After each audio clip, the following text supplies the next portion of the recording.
நசரேத்தின் இயேசுவே, என்னோட நண்பன் ரொம்ப நாளா முடக்குவாதத்துல இருக்கான். நான் இதற்கான உங்களை தவிர வேற நம்பிக்கை இல்ல.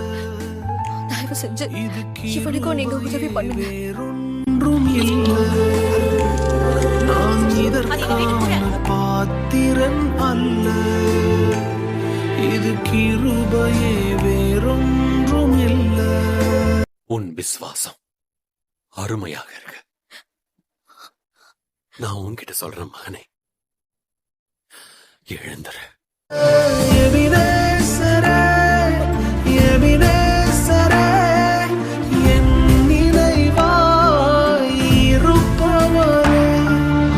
எபினேசரே. இப்ப நடந்து போ.